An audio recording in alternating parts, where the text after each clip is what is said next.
All right. Well, thanks, guys. Thank you for being here, and I really appreciate all that these guys on the stage do. What you see on Thursday nights is a result of them coming together throughout the week, and they really pour their hearts into it. And another part of our team that I don't mention often enough is our media team, all of us, we come together and pour our hearts into what you guys get to experience on Thursday nights. All right, is Jenna Beth here? Come on up. Before I jump into the message for tonight, I wanted to just briefly mention Beach Reach again. These next 2 weeks, we're moving towards our deadline. Really want to encourage you to consider going with us. Our church has made some funds available, and so we're really trying to pave the road and take away any obstacle of you considering going on this trip. And so I've asked Jenna Beth if she would just to kind of share a little bit about your Beach Reach experience and kind of leading up to the trip and coming out the other side of it. So go for it. Awesome.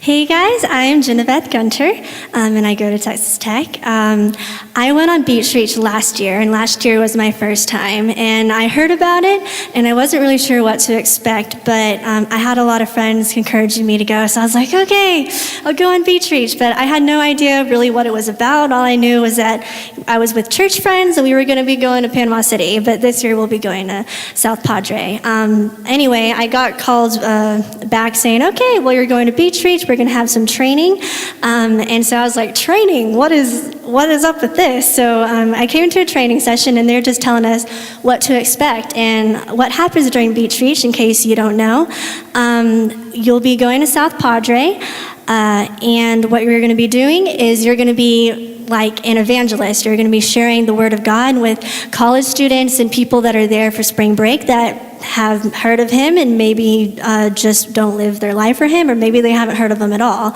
So what we do is we give free van rides to all of them, and we're with the big organization that does this. So lots of churches from all over Texas and all over the nation really come down, and they give free van rides. And guess what we do in the free van rides? Us Beach Reachers are in there, and we're going to tell them, about Jesus. Like, hey, where are you from? Oh, I'm from Tennessee, and I go to this university. Oh, really? Do you have a church home? And really just kind of starting off subtle. And then in the mornings, we'll tell them how we serve free pancakes. And in the mornings, you'll go over to wherever we're going to be serving the free pancakes, and you'll either be helping make the pancakes, or you'll be off talking to everyone that actually shows up and just saying like, hey, thanks for coming by. How'd you hear about us? And sometimes they'll ask, why are you guys doing this? Why are y'all being so nice, giving us free van rides and free breakfast? This is pretty awesome. And you can say, hey, I'm from Lubbock. I'm with First Baptist Church, and we're here just to spread the love of Christ with y'all. Like, we're not here to condemn y'all. We just want to share Christ's love. And that's really what it's all about. It's just about not condemning anybody or judging anyone for being down there doing maybe not what we would do, partying or drinking or whatever they're doing. It's not about judging. It's about sharing the love of Christ with them. And that's what us Christians are called to do. And it's a really moving experience. I saw people recommit their lives to Christ. I actually saw salvation in my own van, which was really cool. And I saw the Lord move in ways I had no idea that He could move. And it affected me, it affected everyone else I was with.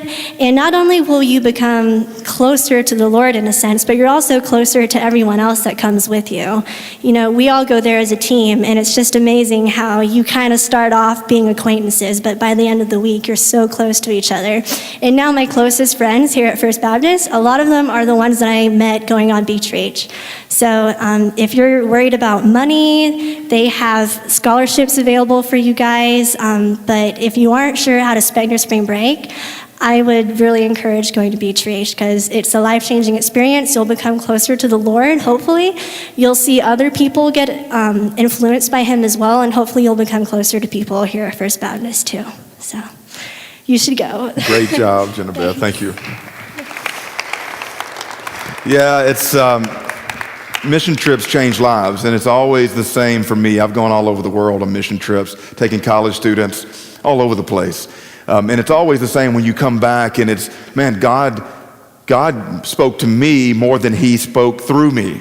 right? You always go expecting to help people, and that happens. You encourage people, and there's lots of cool stories that I've heard from Beach Reach, where God just kind of does things in the moment, right? Where you're able to help people, like physically help people. You're able to encourage people, right? But you'll walk away from this trip probably receiving more from it than you gave out, right? So I encourage you. Our interns are going to have a Beach Reach table set up in the back. And so I would encourage you to afterwards go sign up, right? And talk to us, if you want some more details. I know you get a little nervous about something you don't know or, a little apprehensive. I encourage you to push through that, right? And like I say almost every week, you only have a certain number of spring breaks, and then they're gone. So invest them wisely. All right, tonight's going to be a little bit different. I felt like we were supposed to start Genesis this week, and I've been preparing in just kind of this series through Genesis, but God did some things in my heart and in the lives of some of our leaders this past week and redirected our plans. So I feel like God has something he really wants us to hear tonight. And so I hope that you open up the ears of your heart. Jesus had this interesting phrase. Like when he would walk around Jerusalem 2,000 years ago, when he was here in the flesh, he'd go to these crowds and he'd say to people, "He who has ears, let him hear." Now I want you to pull the earlobe of the person beside you. Go ahead, give it a yank. I'm sorry for those that just got your personal space invaded, right? But he's not talking about lobes, like physical ears. Everybody in the crowd had lobes, earlobes. He who has ears, let him hear what God is saying. So what was he really communicating to them? And I think what he's really saying to us, he who has ears, let him hear. You see, there were a lot of people back in the day that physically heard the words of Jesus, but they didn't listen to what God was saying through Jesus. In the same way, you can come to a church, you can come to a Bible study, a worship service, and you can hear words about God, but do you hear from God? And I'm not talking about me speaking on his behalf. I'm talking about I have faith that the Bible is true. I have faith that Jesus actually resurrected, he raised from the dead, and that he is here to speak for himself. I believe that if you open the ears of your heart, you will hear the voice of God. Sound kind of crazy? Some of y'all think that sounds kind of crazy, but I dare you to keep hanging out and not just hearing sermons, man. Sermons don't change anybody. Churches don't change anybody. There's very little I can do to help you, but God, I can point you to the source of the life change. I can give you the source of the hope. And it's not me, and it's not a steeple. It's God. He really exists, and he really loves you. But don't take my word for it. He could tell you that himself. So let me ask you a question. What do we need to see God move in power in our lives and on our campuses?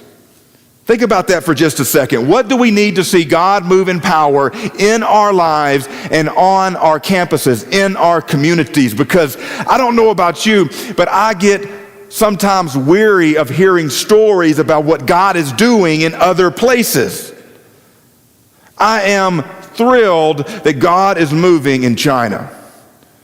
And there's more people becoming Christians in China in a week than people that become Christians in North America in a month. And that's really something when you consider they don't have the multi-million-dollar facilities. They don't have the professionally trained religious specialists. And yet God is doing something incredible. I'm glad that God's doing that. But can he do it here? Do you believe that God can move in your life? I guess that's what I'm asking. Do you honestly believe? And some of you say, well, I think God can use you, or God can use that guy that was on Prison Row and he was selling drugs to old ladies, but now he's a Christian missionary. Maybe he can use those kind of people. You know, the youth group people back home that went to the church events while you were out partying. But I got too much baggage, John. You don't know where I come from. I have some emotional, spiritual scars, man. So God can't speak to me. Do you really believe that God can speak to you? Not to a church, not to a group, not to a campus, not to a denomination, but to you, the God of the universe, the perfect creator of all things, the God that created all that ever was or ever will be. Do you think he speaks to you? And do you think he can do something with your life? Lubbock is one of the most churched towns anywhere. You realize that, right? That you could throw a rock in any direction and you're going to break some stained glass somewhere, especially down Broadway. Man, it's not just churches, it's like Texas-sized churches. Honkin' churches. Do y'all say honkin' here? Like mamma jamma churches. So, I mean, do you really think, listen to me now, do you really think Lubbock needs another steeple? Really? That's going to be the magic answer. If we just had this church that was here. Lubbock is one of the most churched towns anywhere. All kinds of churches. Large churches, small churches, old school, cutting edge, liturgical, contemporary, country and city, Chinese churches, Hispanic churches, youth churches, university churches, and the list goes on, right? There's more worship opportunities for university students in Lubbock than any place I have ever been. I would venture to say there's more worship and spiritual growth opportunities for your age group in Lubbock than maybe anywhere in the country. Do you realize that? You go to Seattle, you go to Boston, you go to New York, you go to LA. What we're doing right now is relatively rare. Churches that are allocating resources, that are hiring full-time staff members. I mean, there's quite a few full-time university pastors in Lubbock. There's only about 50 full-time university pastors in North America. And what is there, like 5 or 6 of us in Lubbock? Yet, where am I going with this, right? I mean, we have steeples and churches and stained glass, and we have K-Love and Air One and Christian radio stations and Christian websites and Christian bookstores. We have campus ministries and Christian fraternities and Christian sororities. And yet, within all of these opportunities, there is great spiritual apathy. Would you agree with that? It's one thing for me to say it. That's kind of the old dude that's looking at the campus or walking across campus. But is that your experience? I would venture to say this. Our campus, probably Texas Tech at least, I know there's multiple campuses represented here tonight, but for Texas Tech, which is 3 blocks away, right down the red brick road, we have about 32,000 students that go there. And I would venture to say a conservative estimate would be that 80% don't go anywhere. Anywhere. I'm not talking about Baptist or non-denominational or this or that. They don't go anywhere. So we have over 25,000 souls that are living their lives in the shadow of our steeples, and they don't know God. Does anybody else see a problem with that? And we think the answer is to turn the music up louder. We think the answer is maybe to build our steeples higher. Maybe we need to upgrade our sound system. Which, by the way, we recently did. And yet, 25,000 people could care less about what we're doing in here tonight. So how do we see God move in power in our lives and through our lives and on our campuses? Spiritual apathy in the midst of great opportunity. I don't think the answer is another steeple. Maybe it's just me. I mean, come on. Do you think that another hipster pastor or some trendy youth minister or hey, we need to get David Crowder to come to town. We need Francis Chan and David Crowder to come to town. That's the, no, listen, these are Band-Aids, man. That's not the issue here. So what do we really need in Acts chapter 1? If you have a Bible, turn there with me. In Acts chapter 1, if not, then just open up your ears, the ears of your heart, and listen to what did the early church have? Because they didn't have these professionally trained religious specialists. They didn't have these climate-controlled cushion seat facilities. They didn't have these big budgets and these Christian rock stars that we have today. We have more resources available to us today than the previous 2,000 years of church history combined. You realize that? You really think we need another Christian book? They're spitting out books like 20, 40, 50 books a day. You really think we need another Christian blog? We need another Christian song? We have more Christian music available to us today than in the history of the church. We have more translations of the scriptures. We have more Bible study materials. You can go on Google, or you can go on the internet and you can learn biblical Hebrew. You can read every sermon Jonathan Edwards ever wrote. You can read the works of Spurgeon or Luther. And yet in the midst of this great opportunity, we have incredible apathy. I know that sounds pessimistic, but I'm right there with you. We're floating in a sea of opportunity. And yet there's so much apathy around us and even within us. So what did the early church have? In Acts chapter 1, verse 8, another version of the Great Commission. Jesus has resurrected from the dead. He's given his final charge to the troops, to the church. He's about to ascend into heaven. In Acts chapter 1, verse 8, he says, but you will receive, what's the word? You will receive, now say it with some power. You will receive power. You got to say it like an evangelist.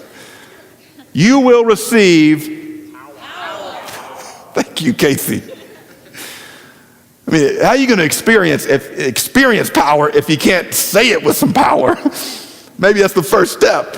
But you'll receive power when the Holy Spirit has come upon you, and then you will be my witnesses in Jerusalem and Judea and Samaria and to the ends of the earth. And what I've attempted to do is try to shortcut or try to find a shortcut in order to accomplish the mission of God in and of my own power.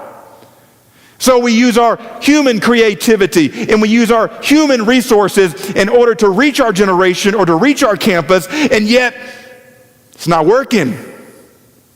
Listen, you got a group of African people sitting under a tree in Africa that are experiencing more of the Holy Spirit than us in the midst of our opportunities.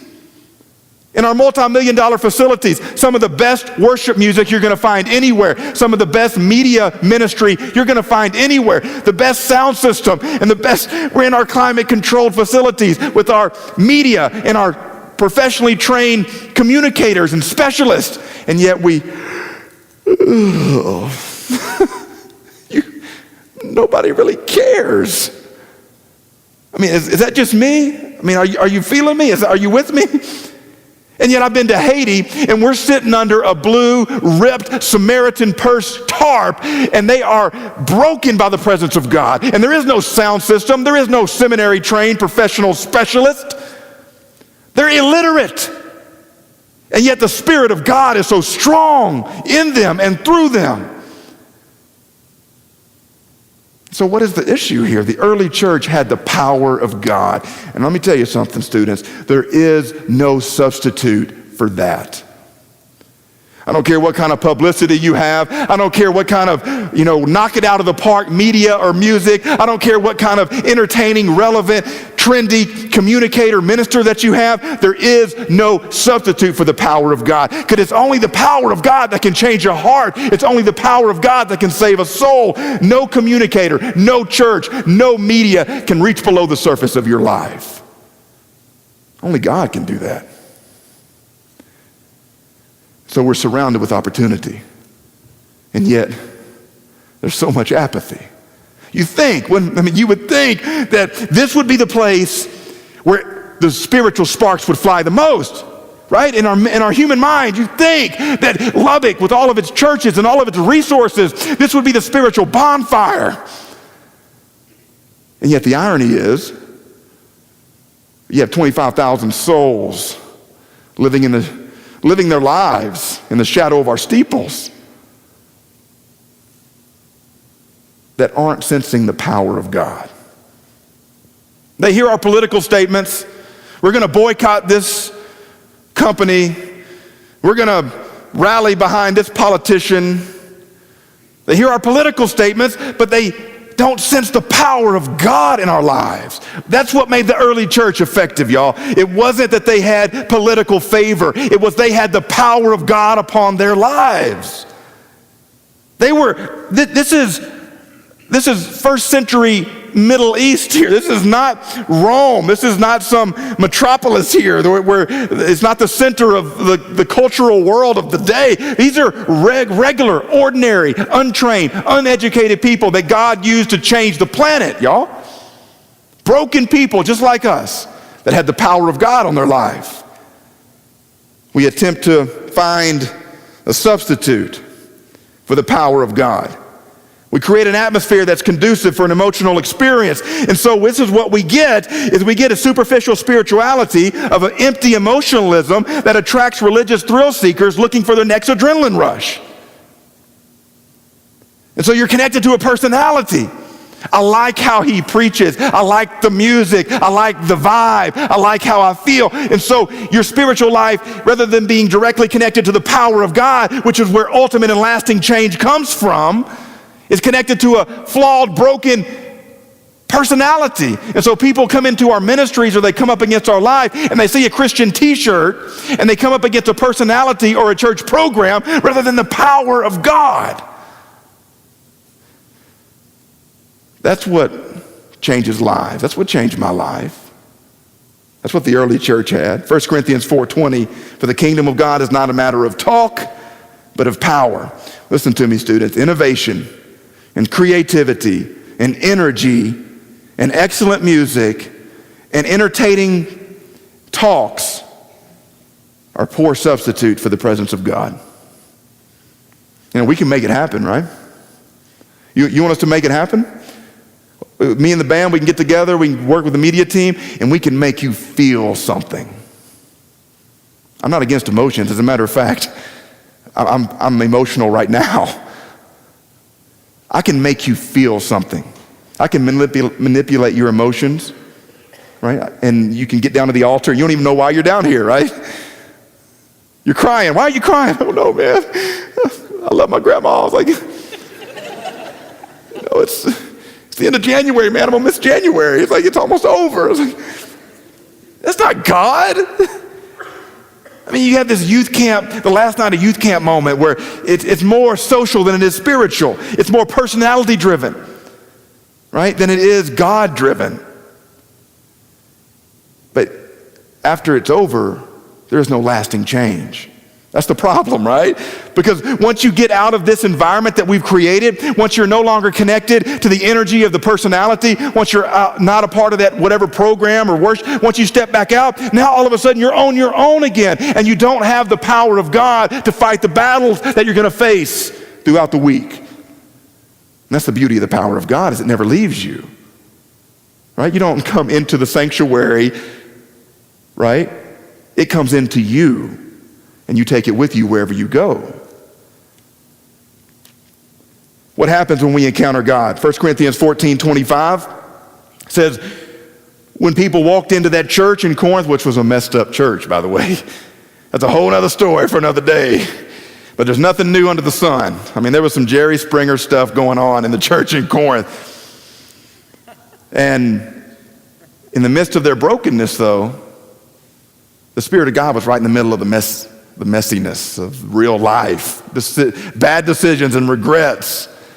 And in 1 Corinthians 14:25, it says, when they come into your corporate, your community, your worship, they will fall down and they will worship God, exclaiming, God is really among you. That's the objective, isn't it? I mean, not to go, you kept me entertained, John. Good for you, man. I have ADD, short attention span, and yet you did it. You had me eating out of the palm of your hand. And so you walk away just applauding. That was a pretty decent message. Or the music. I'm telling you, these are the best worship team I've ever served with anywhere that I've been. Or the media.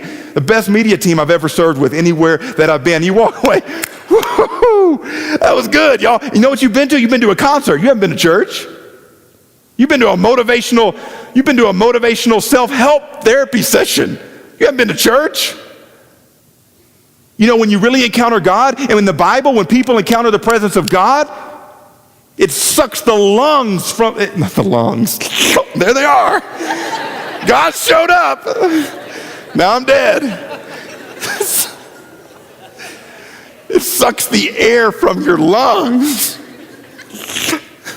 I mean, you look at when Isaiah encountered God, when the Apostle John encountered God, when anybody in the Bible encounters the presence of God, they fall on their face.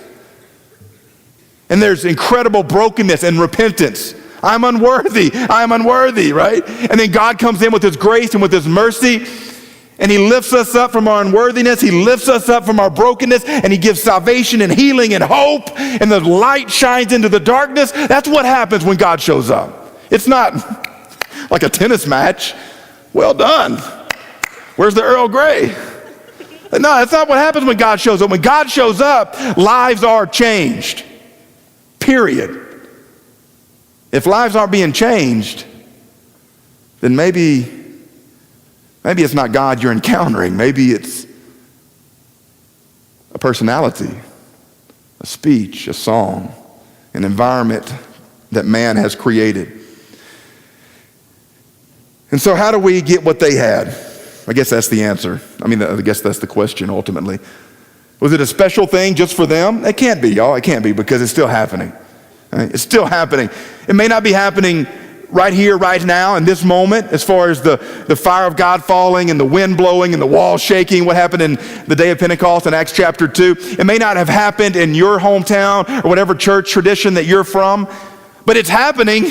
So you can't have that excuse to say, well, that was just, it doesn't happen anymore, John. We're in a different time, right?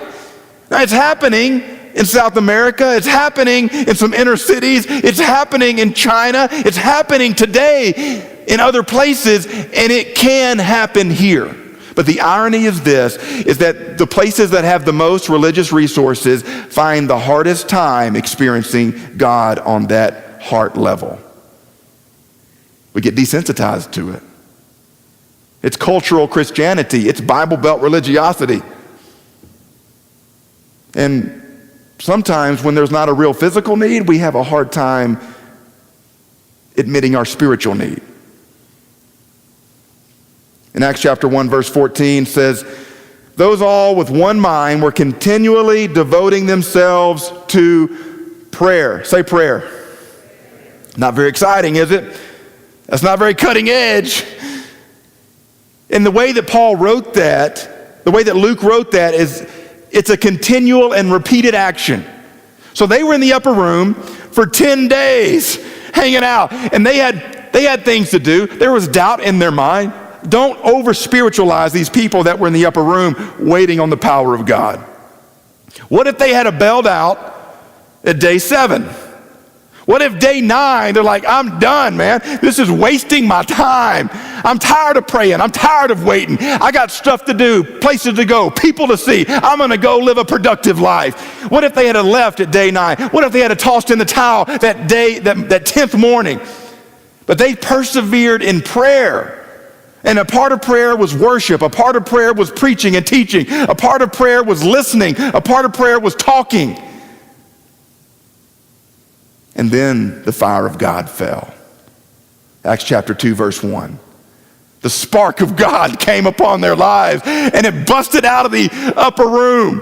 And when it's a real move of God, it cannot be contained. And that's what scares some of us, to be honest with you.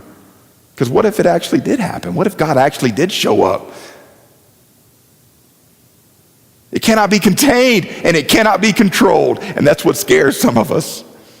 What's going on? I mean, does that mean we're going to be here past 10 o'clock tonight?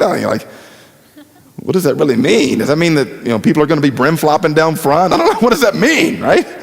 I don't know. It kind of freaks me out. So let's just stay away from it, right?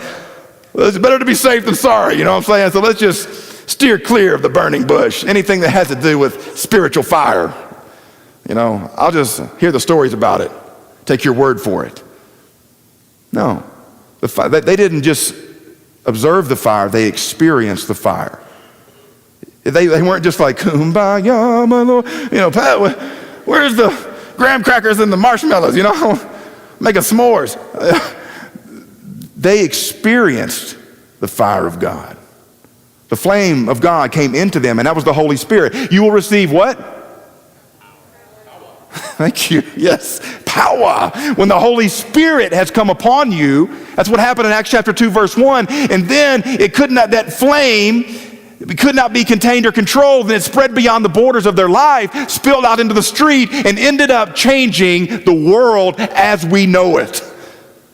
So don't tell me that our campus can't be impacted. Don't tell me that our community can't be impacted. God took a ragtag bunch of broken, illiterate people, and he changed the planet. Surely he can take some highly educated Texans and change our campus, right?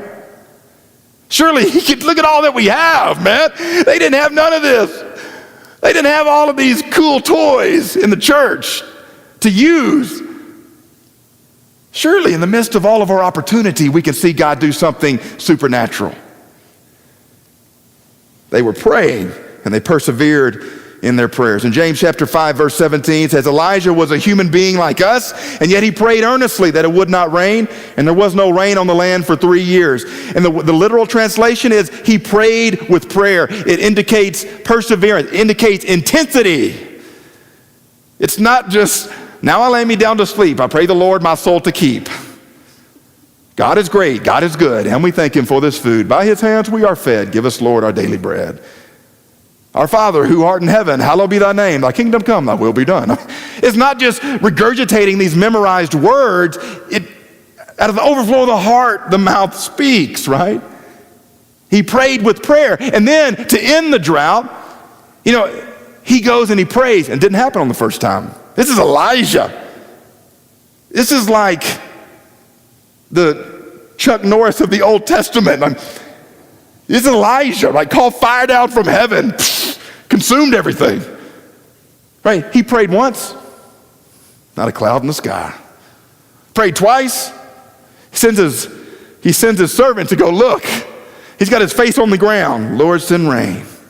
Go look. Not yet. Lord, send the rain. Go look. Nothing.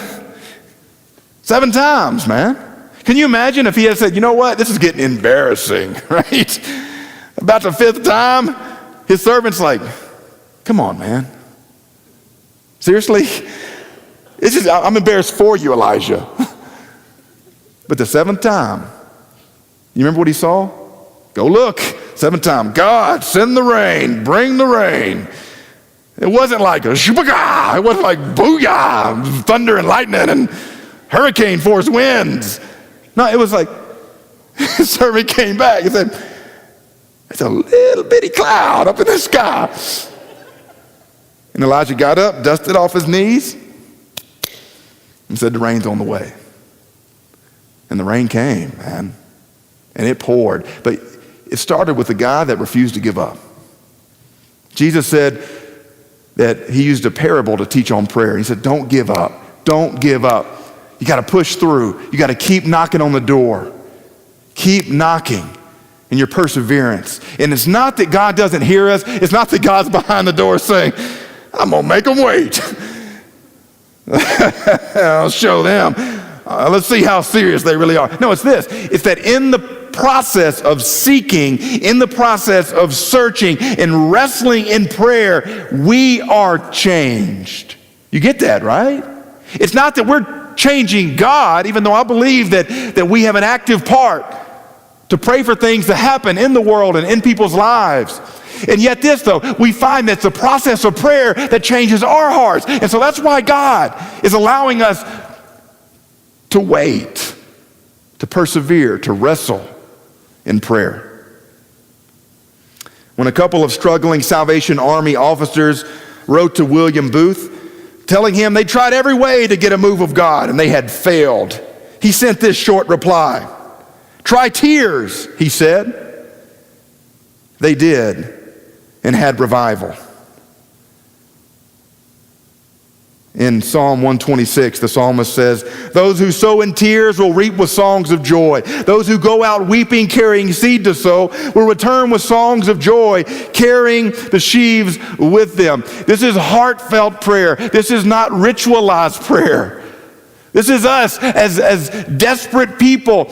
We are living in a world that is dry and empty. A dry and weary land where there is no water. And with parched mouth, we cry out to God, send the rain.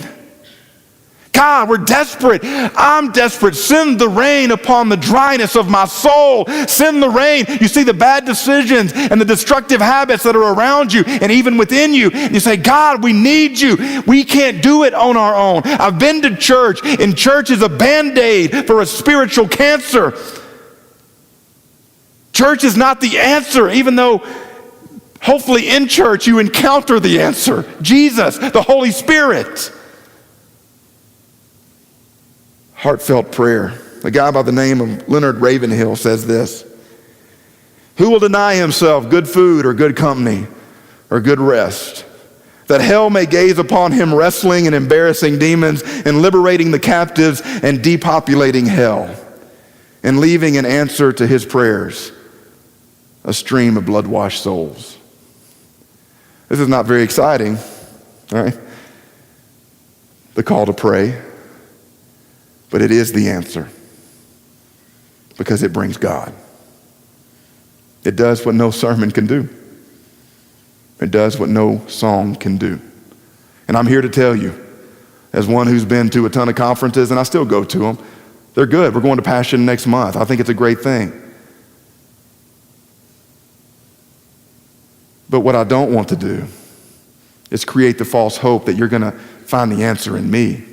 Or you're going to go to Houston and find the answer in a Passion conference. It's God. He's the only one that can fix what's broken. Lubbock doesn't need another steeple, another worship service, another campus ministry, another trendy ministry leader. There are so many solid biblical relevant sermons being preached every week. So if resources were the answer, if incredible music was the answer, if amazing media was the answer, if powerful, passionate preaching was the answer, then the fire would already be here. The rain would be falling as we speak. And yet, we are yawning in the face of God. And 25,000 souls are living and dying in the shadow of our steeples. There's got to be more than this.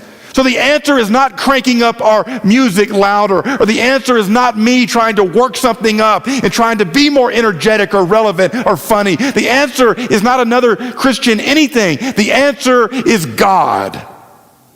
And what brings God? What brings the rain? Prayer. Cry out to God. And you'll find that in the process of praying for the rain, He will change your life. And you'll become more like Jesus. As you wrestle in prayer, you'll become more like Him. And those around you will be the beneficiaries of your prayer. So, I'm going to ask Brendan, if he would, to come up, and we're going to actually practice what we preach here, okay? I know it's kind of crazy. We're going to actually practice what we preach. A little wild, live on the edge, but this is what we're going to do tonight. Is the final minutes that we spend together is going to be spent praying, right? And this is to be hard, okay? I'm telling you. Spiritual warfare happens when we attempt to pray, when we attempt to connect with God, because the enemy knows. I don't think the enemy minds me preaching my sermon so much. I don't think he minds me kind of pounding the pulpit, breaking a sweat up here. I don't think he minds me going Billy Graham on y'all, right? I don't think the forces of hell mind us singing our hearts out in the stained glass sanctuaries. Crank up the music. You know what he does mind? Because he knows that's where the real source of power and change comes from. He does mind when we try to implement what I just preached about. And so you'll go to pray, and all of a sudden, a thought bomb will go off in your brain. And there'll be 1,000 things. Man, I got an assignment due in 2015. I better get started on that. I haven't called my aunt in months, or whatever, right? You get distracted by some of the smallest things, because the enemy knows that if we get this power source, if we become a person of power through prayer, then things will change in your life and through your life. So it's going to be hard. You're going to have to fight for this. It's not just going to happen. So you're going to have to take captive your thoughts. You have to focus your mind. You have to focus. You're going to have to quiet your heart. You have to tune out all this white noise that surrounds us all the time and tune in to that still small voice, that whisper of God. So these next few minutes, Brendan and Jolie are our prayer team leaders, and they're gonna help us out. And so I challenge you, I dare you to give this a shot.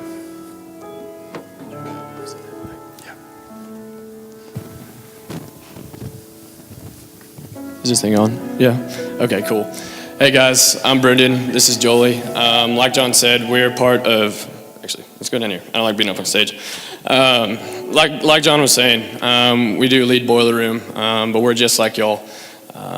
We're lost. We've been found in Christ, and we continue to seek after that every Tuesday. So I'm going to let Jolie tell you a little bit about Boiler Room, what we do there, and then I'll tell y'all what we're going to do tonight.